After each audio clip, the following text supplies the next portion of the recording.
few minutes. Got a lot to talk about with our panel this evening. Some discussion. Joining me tonight, Jim Galloway, the political insider for the Atlanta Journal-Constitution. Greg Bluestein, also of the AJC. Senator Nan Orrock of Atlanta. And Senator Frank Ginn of Danielsville. You know, we have a loose title for this discussion this evening. It's matters affecting municipalities, and we're going to get wonky tonight, I think. This is the Mayberry session. Well, maybe. We're going to talk stormwater. We're going to talk about tire disposal. But first, I want to talk about HB 146, passed by the House today. This issue that will require local fire departments to provide cancer insurance coverage, long-term disability for firefighters. Senator Orrock, I want to know what you think about that, whether you can support that. Oh, absolutely, and we enjoyed having a huge phalanx of firefighters with us today under the Gold Dome. I've been supportive of this measure when it was introduced last year.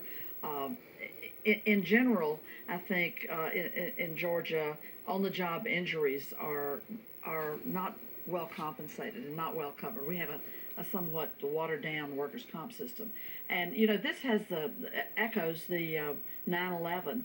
When we saw over the years what's happened to firefighters who ran into those burning, devastated buildings in New York City, they had devastating health effects from it, and it's the right thing to do. Senator Gann, Chairman Gann, are there any issues that might affect small towns? We're talking about that loosely. For instance, how they might be able to pay for something like this if costs get out of hand. Well, you know, one of the things that, Scott, when you look at most small towns are covered with volunteer firemen.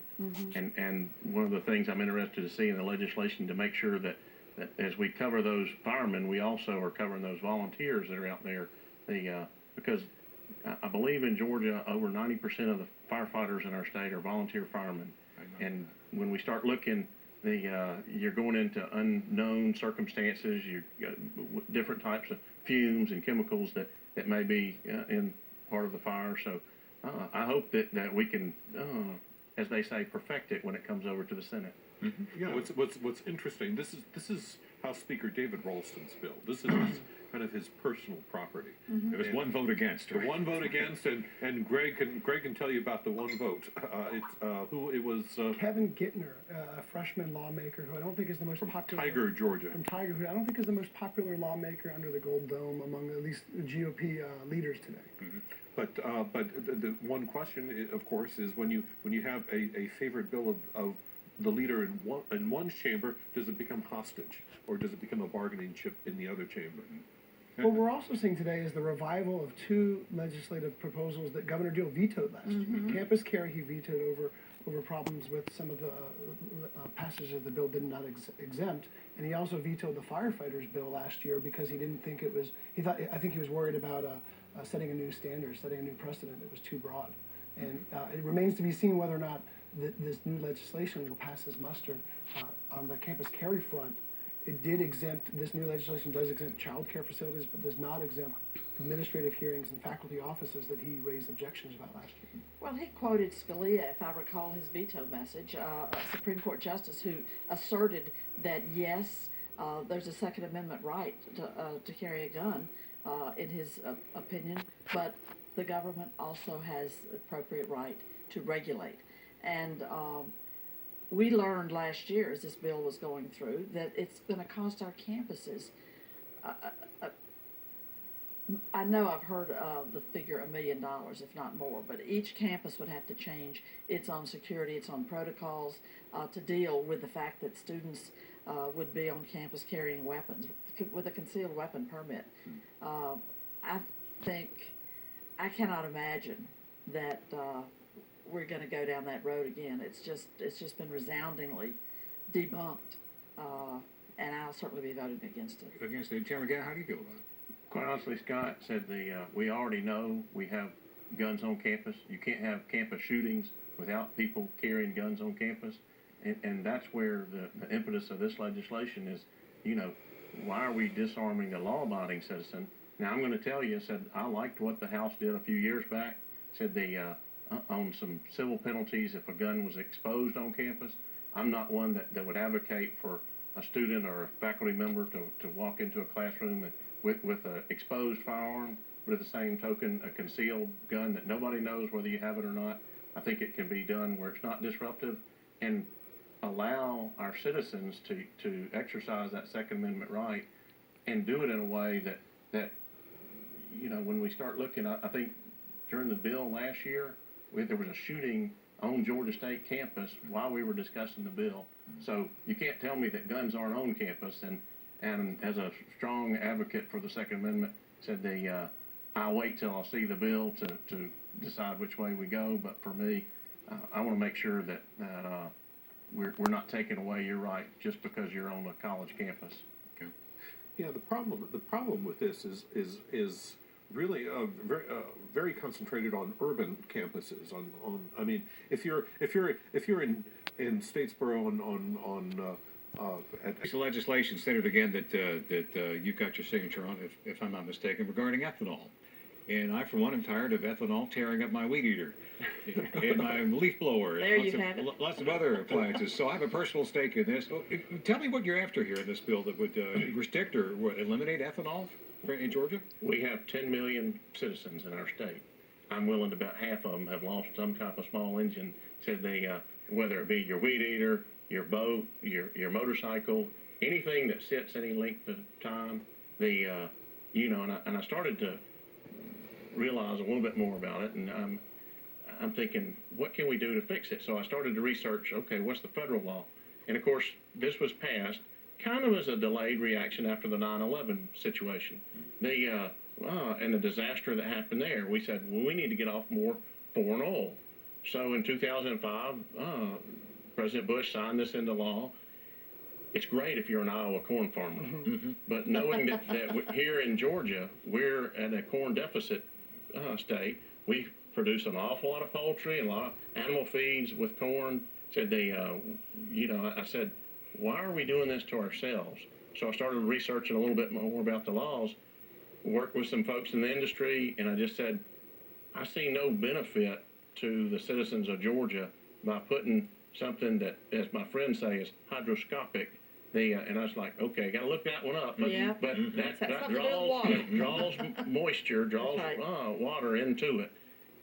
And there's a lot of reasons why. Just the small engines is enough. One of the other things is, of course, you're getting less fuel efficiency in your vehicle, less fuel mileage. That's true. But one that really nobody knows about is with all the underground storage tanks, and we have tens of thousands of them in the state. Most of them are made out of steel. All of those tanks are corroding. Now, what's worse than having an underground storage tank is a leaky underground storage tank. So when you start looking at the implications of potentially polluting groundwater, water's a big issue in our state, and I want to make sure that we're doing what we can to protect it. And I can bring a witness really- down. The guy who services my car can preach a sermon. He says he's been in this business for years, and he said he's never seen the shape that engines come into his shop with now. That's true. Oh yes. Oh he. This is I'll bring it back. just a marvelous kind of aspect of a national argument that we're about to have, because you've got Donald Trump, who has said he's going to be running for re-election. He has pledged to Iowa that he is going to keep those corn subsidies up for ethanol, but he's named Sonny Perdue, a Georgia farmer, to head up the Department of Agriculture, and of course the South, like you say, Senator, the South really truly doesn't like this ethanol law. Is at a corn deficit. I take it this also means you're not seeking the 2020 GOP nomination, because you will never win Iowa with this. I was first on the list, but all of my constituents said they look at it, and they're all in Georgia, and they're all looking at their weed eater or chainsaw or leaf blower. Can we do this under federal law? I say we, the state of Georgia. Can Georgia opt out of an ethanol program like this? To my knowledge, there's nothing that prevents us from passing this legislation. Said the only concern that I would have is if we move forward on the legislation, I don't want to do something that puts our supply into a precarious situation. We know we're all dependent on pipelines and what's going on there. So if we had an ethanol-free gas it would be a boutique coming down the pipeline. Well, it's about 40 cents a gallon more now if you buy it at the pump than ethanol to gas, and you make it up in the mileage, basically. So the cost is about a wash when you get right down to it. And I can tell you there's a lot of downsides to ethanol. I've yet to find any good side to it. Let's talk about another issue that affects small towns, and that's jobs, especially in retail. And Georgia retailers are having to compete with online retailers. You in favor of this legislation that's beginning to bubble up that would require more online businesses to charge sales tax? I know there's some limits: $250,000 of sales a year, 200 sales in the state of Georgia. What do you think about that, Senator Orr? I think it needs to be seriously looked at. I know at the national level, the National Conference of State Legislatures has studied this issue and continues to study it because it's been such a hit on merchants, such a hit on retail. And when you see your retailers drying up in your small towns, that's a bad sign. So I think that there needs to be some balancing act going forward. How about it, Chairman? You can put my online purchases in a small envelope. Said they, I'm reach out and touch it and see it, feel it. I like the bricks and mortars. Said they, of course, in Georgia, our revenue department says that it's a tax that paid either way. Said it's just hard to collect on those online sales. So for me, That's right. Yeah, well, I will tell you, I will disagree. I've got two grown daughters and a wife, and they burned up the internet this Christmas. Sure is easy to push the button. It is easy to push the button, and I will tell you what, if you've got a legislature that's trying to wean itself away from property taxes, I mean, sales taxes and consumer taxes are your only option. And if you can't accurately measure those sales and get that revenue, then there's a problem up ahead. We order about half our groceries now through Amazon or through other online retailers. Sometimes we just push a button on the side of our refrigerator. And I know for some Republican lawmakers, it's seen as a way not to have to raise taxes, but to have to reap more revenue from it. Is there any good studies to show how much money is being left on the table at this point by not charging sales tax for all online sales? They've already required of Amazon, right? I'm not familiar with what studies would be out there. I do know that it's something that until you have the federal government take action on it, it's going to be very difficult to enforce. Okay. We have a lot more to talk about. Tires, Senator Oraka, would you like to see the tire disposal fee expanded in Georgia, and how would that work? Well, I co-signed that bill with my fellow senator, Senator Frank Ginn. We have huge issues in my district. We do big pickups. There's scrap tires dumped. And they pose a problem with rodents, mosquitoes, and just devastating a neighborhood. And we'll go out and do a tire pickup and round up 10,000 tires with the fire department assisting. I'm interested in supporting this bill because it's one more way to encourage people to turn the tires in at the dealer when they replace their So tires. what does it do? In actuality, this is not a mandate for a tire dealer to charge a new fee or it's not a government fee. It doesn't change the mandatory dollar fee that the state charges. But all I'm saying is that when you go to purchase tires, if your tire dealer charges a tire disposal fee, which usually that's about $2 or $3, to that you pay that fee whether you take the tires with you or leave them. What I'm trying to do, and the impetus of this is there's a lot of people that look at it and said, oh, well, I'm going to save, if it's $3 with 4 tires, that's $12. So they'll take them to just go down to the cul-de-sac or the dirt road and dump them. And as everybody in Georgia pays taxes to the state and taxes to their local government. Well, the local government typically is the one that's picking them up. Yeah. So I'm trying to take away the incentive for somebody to leave with worn-out tires that are worthless, and all they're going to do is take them and illegally dump them in honor to save the $10 or $12 or whatever that a local tire dealer does. And Jim, I'll tell you, you mentioned this was the Mayberry edition. Said my local tire dealer is Mayberry Tire in Royston, Georgia. Oh my Lord, you can't make it up. And I've talked to tire dealers all over Northeast Georgia. I've talked to a lot of folks. It's a tough one. It's a 1 sentence bill. It's a tough one for people to understand. Said I'm not saying that you got to add a fee if you don't charge a fee. A lot of tire dealers don't charge anything for tire disposal. It's built into the price.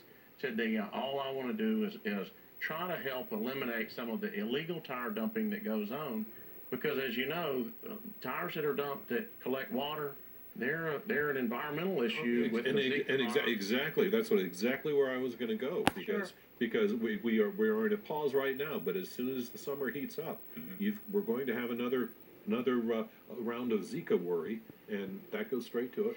Well, when I was first elected to the Senate, the constituents in my broader district started talking to me about this issue with scrap tires, and there were almost vigilante citizen patrols trying to catch people that are dumping these tires. It's a mess. And it is, and we actually passed legislation already to stipulate what happens when you see somebody hauling tires has to have a permit now. It has to have an annual permit on the back of their truck. So we're making every effort to tackle this, and I think this is worth taking a look at as well.